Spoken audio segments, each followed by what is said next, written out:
aussi loin que l'obscurité et de l'horreur. Dans la mer de l'oubli de Dieu, cela me suffit. Gloire à Dieu, mes péchés sont effacés. Oh, tu me demandes pourquoi je suis heureux. Alors je vais te dire pourquoi. Mes péchés sont effacés. Et quand je rencontre les moqueurs qui me demandent où ils sont, je dis, mes péchés sont effacés. Ils sont sous le sang, sur la croix du calvaire, aussi loin que l'obscurité et de l'horreur. Dans la mer de l'oubli de Dieu, cela me suffit. Gloire à Dieu, mes péchés sont effacés. C'était à l'ancien autel que Dieu est entré dans mon cœur. Et maintenant, mes péchés sont effacés. Le Seigneur a pris toute la place. Le diable est parti. Et je suis heureux. Mes péchés sont effacés. Ils sont sous le sang, sur la croix du calvaire. Aussi loin que l'obscurité et de l'horreur, dans la mer de l'oubli de Dieu, cela me suffit. Gloire à Dieu, mes péchés sont effacés. Quand Satan vient me tenter et veut me faire douter, je dis, mes péchés sont effacés. Tu m'as mis dans les problèmes, mais Jésus m'en a sorti et je suis heureux. Mes péchés sont effacés. Ils sont sous le sang, sur la croix du calvaire, aussi loin que l'obscurité de l'horreur, de la mer de l'oubli de Dieu. Cela me suffit. Gloire à Dieu. Mes péchés sont effacés. Je vis maintenant pour Jésus. Je suis heureux jour après jour parce que mes péchés sont effacés. Mon âme est remplie de musique et de tout mon cœur je dis, je sais que mes péchés sont effacés. Quand Satan vient me tenter et veut me faire douter, je dis, non, mes péchés sont effacés.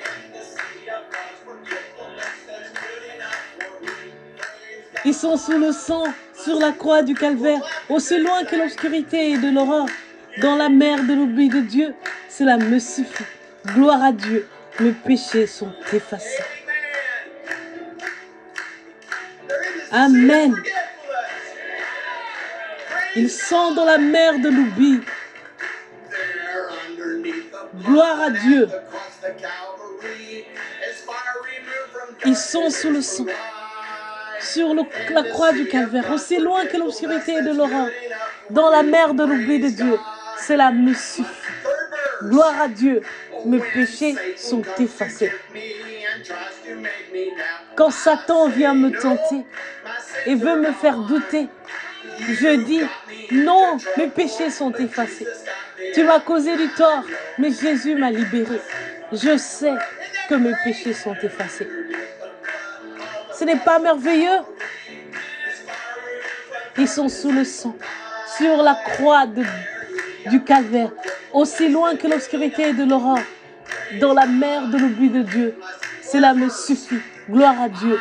Mes péchés sont effacés. Je vis maintenant pour Jésus. Je suis heureux jour après jour parce que mes péchés sont effacés. Mon âme est remplie de musique et de tout mon cœur je dis, je sais que mes péchés sont effacés. Ils sont sous le sang, sur la croix du calvaire, aussi loin que l'obscurité et de l'aurore, dans la mer de l'oubli de Dieu. Cela me suffit.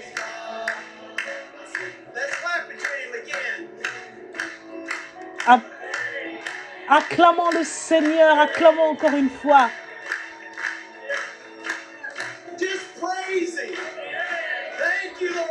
Louez. Merci Seigneur. Ils sont sous le sang, sur la croix du calvaire, aussi loin que l'obscurité de l'aurore, dans la mer de l'oubli de Dieu, cela me suffit. Gloire à Dieu, mes péchés sont effacés. Quand Satan vient me tenter et veut me faire douter, je dis, Certainement pas. Mes péchés sont effacés. Tu m'as causé du mal, mais Jésus m'en a sauvé. Je suis heureux. Mes péchés sont effacés. Je suis tellement contente de ça. Ils sont sous le sang, sur la croix du calvaire, aussi loin que l'obscurité et de l'aurore, dans la mer de l'oubli de Dieu. Cela me suffit. Gloire à Dieu. Mes péchés sont effacés. Gloire au Seigneur. Gloire au Seigneur. Alors les sœurs, comment vous sentez-vous? On se sent bien. Les sœurs, comment vous sentez-vous? On se sent bien. Sœurs, comment vous sentez-vous? On se sent bien.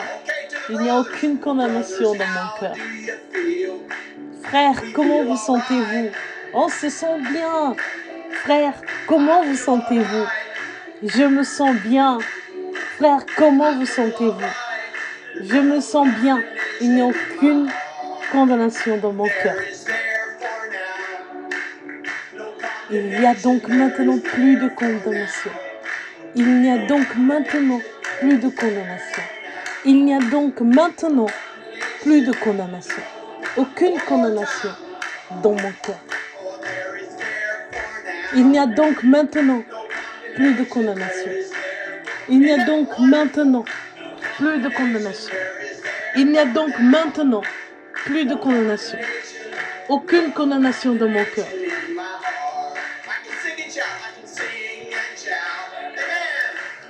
Je peux chanter et crier Amen. Aucune condamnation. Je peux chanter et crier Amen. Aucune condamnation. Je peux chanter et crier Amen. Aucune condamnation.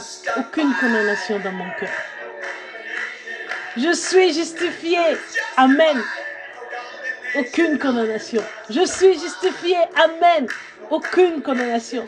Je suis justifié. Amen. Aucune condamnation. Aucune condamnation dans mon cœur.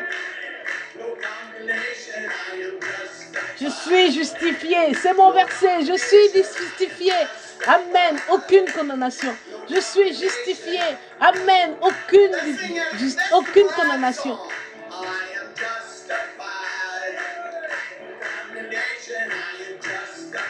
Je suis justifié. Amen. Aucune condamnation. Aucune condamnation dans mon cœur. C'est le chant de l'épouse. Je suis justifié. Amen. Aucune condamnation. Je suis justifié. Amen. Aucune condamnation. Je suis justifié. Amen. Aucune condamnation. Aucune condamnation dans mon cœur.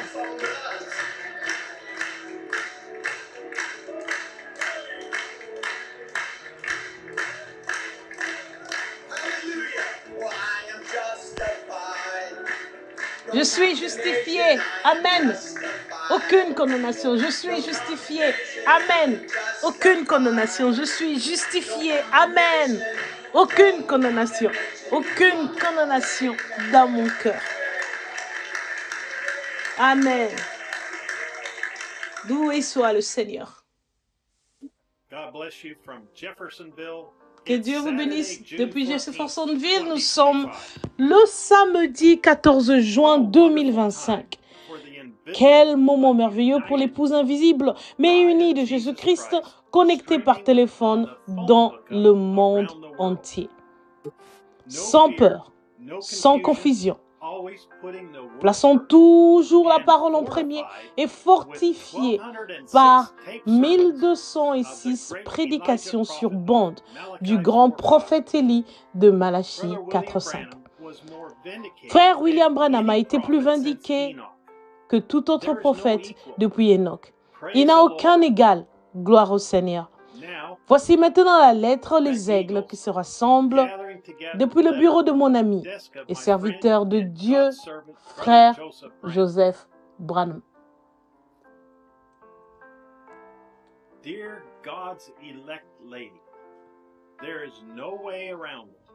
Chère dame élue de Dieu, il n'y a pas moyen de passer à côté. Vous êtes le gène spirituel de Dieu, une expression des attributs de ses pensées Et vous étiez en lui avant la fondation du monde. On ne peut pas aller plus loin. Nous sommes exactement comme ce même grain qui a été mis en terre. Nous sommes le même Jésus sous forme de l'épouse avec la même puissance, la même Église, la même parole, vivant et habitant en nous, arrivons à maturité, à la tête, prêts pour l'enlèvement. Il nous a dit que nous avons été dégagés de notre première union par une mort spirituelle. Et nous sommes maintenant nés de nouveau ou remariés par notre nouvelle union spirituelle. Il ne s'agit plus de notre vieille vie naturelle, des choses du monde, mais de la vie éternelle. Le germe qui était en nous au commencement nous a retrouvés. Qu'est-ce que cela signifie? Cela signifie que notre vieux livre s'en est allé avec notre vieille union. Il a été reporté. C'est maintenant dans le nouveau livre de Dieu, non pas dans le livre de vie, non, mais dans le livre de vie de l'agneau. Ce que l'agneau a racheté, c'est notre acte de mariage, alors que notre véritable germe éternel s'implante. Êtes-vous prêts? Voilà, vous ferez mieux de vous penser et de vous préparer à pousser des cris, à crier de joie. Alléluia, loué soit le Seigneur. C'est un canon double et du gros calibre céleste. Est-ce que vous voulez dire par là que mon vieux livre, avec toutes mes erreurs et mes échecs, Dieu l'a jeté dans la mer de son oubli et vous n'êtes pas seulement pardonné, mais vous êtes justifié. Gloire, justifié. Qu'est-ce que ça signifie? Cela signifie que vous ne l'avez même jamais fait aux yeux de Dieu. Vous êtes parfait devant Dieu. Gloire. Jésus, la parole, a pris votre place. Il est devenu vous, afin que vous, pécheurs sales, puissiez devenir lui, la parole. Nous sommes la parole. Cela fait de nous son petit germe qui avait été prédestiné depuis le commencement. Nous sommes parole sur parole, sur parole sur parole, sur parole, qui parvient à la stature parfaite de Christ pour qu'il puisse venir nous chercher pour être son épouse. Qu'est-ce qui est en train de se passer maintenant? C'est l'union invisible de l'épouse de Christ qui se rassemble autour de la parole, partout dans le monde.